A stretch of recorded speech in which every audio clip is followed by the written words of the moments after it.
Hi everybody, smallmouth flicking feathers again today, and I'm tying a Clouser Crayfish for you today. It's one of Bob Clouser's other patterns, I suppose you'd say. Everybody knows the Clouser minnow, but this one's maybe not just as well known. But it is in his book. So the hook I'm using is a size 6 streamer hook. This is a Varivas 2500V. Just got to crush the barb. But you can tie them obviously in a range of sizes.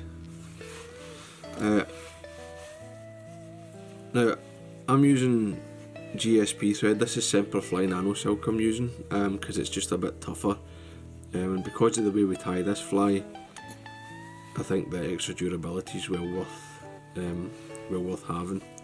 So your fly will last much longer if you use the gel spun. So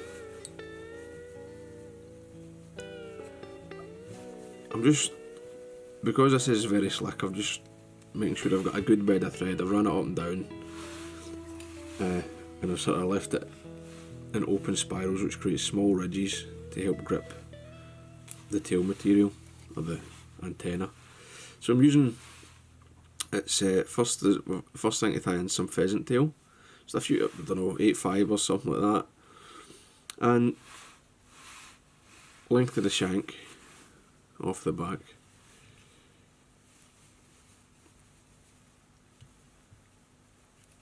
Just run that in. Get that secured nice and tight. Then for I'm using a single feather from a mallard hen flank. Right, you want this feather.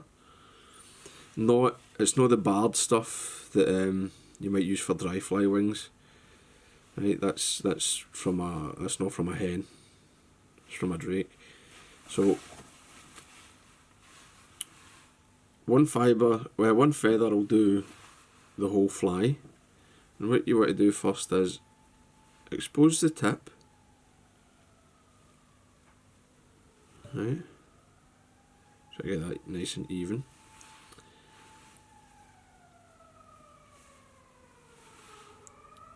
Like that, and then I'll just offer this in about half the length of the pheasant tail.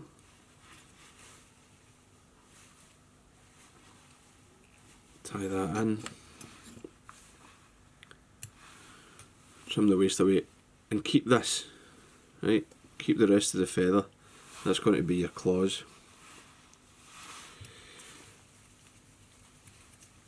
Now we can weight the fly. So I'm using, this is 0.035 lead wire, and you can see here I've turned the hook on its side because this just makes it easier and helps prevent the wire trying to roll onto the top of the shank. I'm weighting the sides, right? That's why I'm using such a heavy wire, and rather than wrapping like 0.2. I'll come back to almost where I've tied in the antenna, and then again, because I'm using GSP, I can just pull the thread hard and it will slice through the lead wire. Then same on the other side.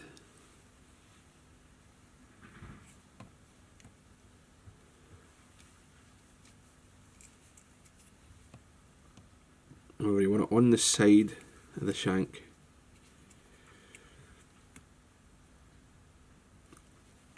And then the same, just use the thread to cut the wire.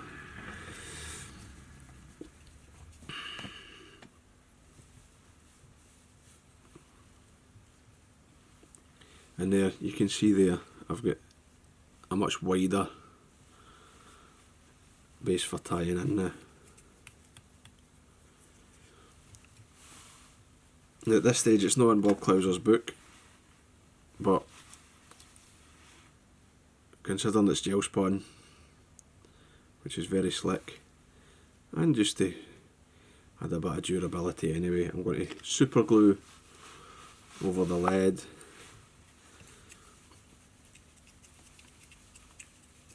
and then coat it with my thread, and then I'll just tap it to kind of take any excess glue away. Once you don't leave your finger on it or you will stick. So I'm going to take a length of furry foam which I've cut to about just slightly more than the hook gape. Got offer that in.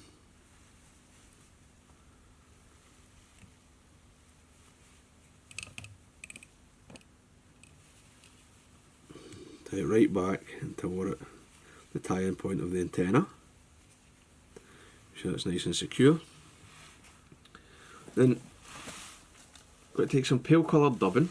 It doesn't really matter what you use, as long as you're using something sort of white or cream colour to represent the belly of the crayfish.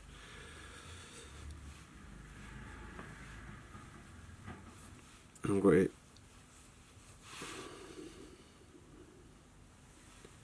dub a nice wee ball of this here.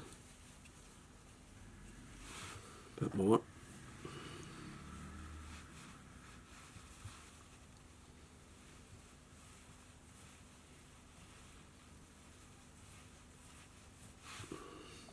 So this is sort of like the thorax head area.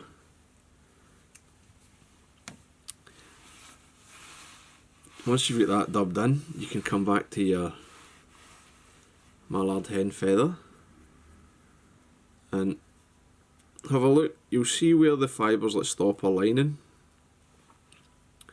and where they start to like creep back, and that's going to show you where your first section is.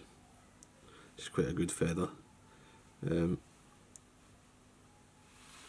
So I've now got one section like this and like a splayed section. Offer this up on top so that it's making a V down either side, and then pinch it onto the sides. Take a sort of loose wrap and then tie back over it towards the bend, and that lets you sort of control and keep the fibres of the mallard flank together. Trim this away. Then basically I'm just going to repeat the process. These fibres will be longer now. I think about there. You can just see where the tips start to like become quite too much shorter, and they're no longer sort of got to align. The same, we'll just offer this in exactly the same. So on the sides, pinch it, take a loose wrap and tighten, and still don't let go of these. Tie back up over them until you meet the dubbing ball, and then you've got two bunches of feather fibres, giving you a nice sort of your nice claws. And don't worry if they sort of separate at this stage.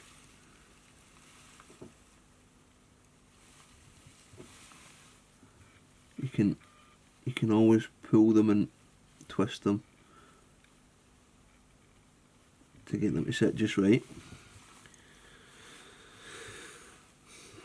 And then a bit more dubbing. You don't need much this time, just a wee, just to sort of smooth this junction. Then I'll just quickly tidy all that up. Then take your furry foam, just fold it back. You don't need to pull it at this stage, right? Just press it with your thumb. A loose wrap and tighten up by pulling the bobbin towards you. And that'll keep it nice and flat on the top of the shank. It'll stop it twisting. Another couple of wraps will hold it. Just check. Then 2 or 3 open wraps down to sort of, it helps create a neck where you've got to fold it back. Tie all this in. And then we need a hackle. Colours, I feel that the colour's immaterial. Grizzly's fine, dun, whatever you've got really. Saddle hackle. This is, I'm using one of the, I've got this, just a standard whiting saddle, and it's sort of one of the few big feathers off the back that are just a wee bit big for your dry flies. Get that nice and secure, and then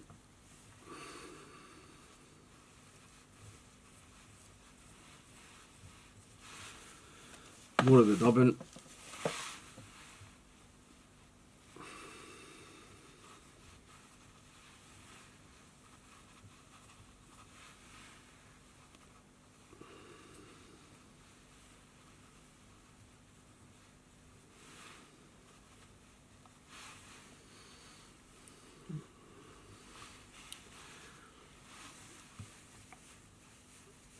Wind right down to just behind the eye. Then you can start to sort of build a wee fat taper.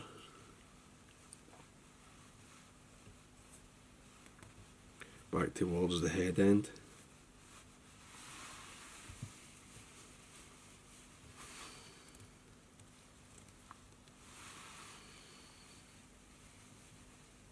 And then you can leave your thread just about there. And then I'm going to wind my hackle in the opposite direction to my thread's going. Right, so come back and wind it towards myself. 3 turns is plenty.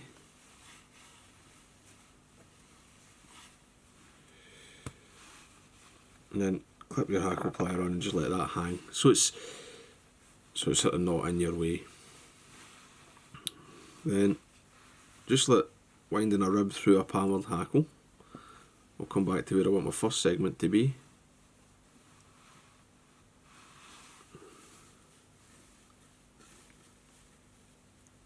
And if you're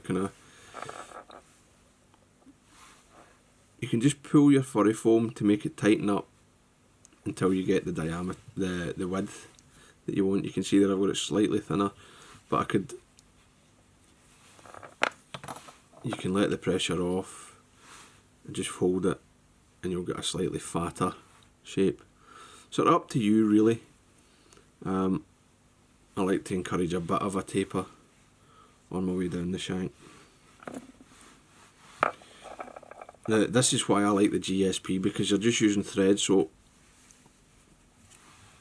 2 or 3 tons of this stuff is dead strong, and it's also considerably tougher than just your standard nylon thread.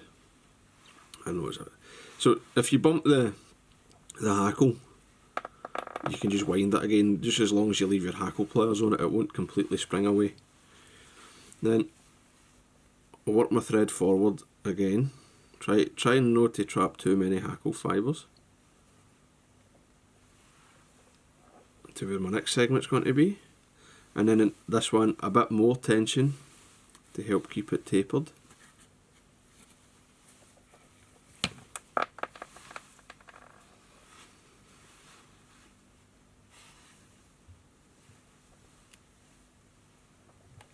Again, 2 or 3 wraps, very strong.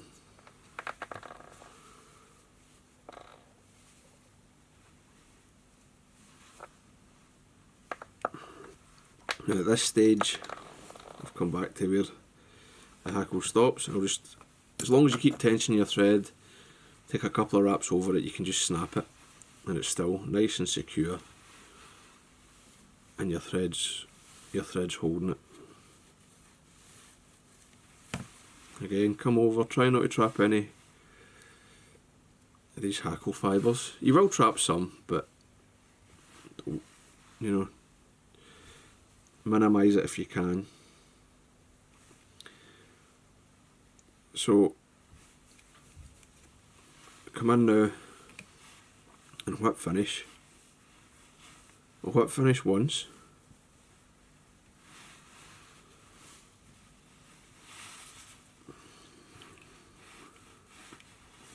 Got to take a wee wrap just to tidy everything up there.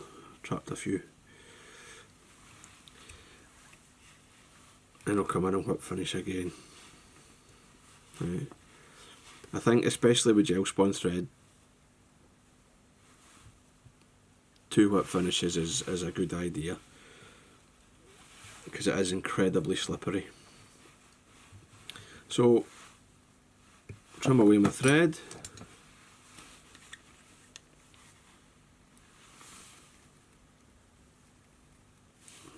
Plenty of head cement. And then take your furry foam and just push the hook through it so the eye is exposed. Then you can sort of pull it tight, come in and nip off a wee tail. Just trim those corners. And there you have it, the Clouser Crayfish. Nice wee crayfish imitation, works for trout and smallmouth, largemouth, anything that'll eat them. Carp will take them as well. The final stage is just use your scissors to sort of curl these claws together, if you like. You don't actually need to do this, but I quite like how it sort of gathers them and gives you a sort of curled claw effect. So there you go. Hope you enjoyed that. I hope it was useful for you. As always, thanks for watching. Don't forget to subscribe to the channel. And tight lines, guys. Bye.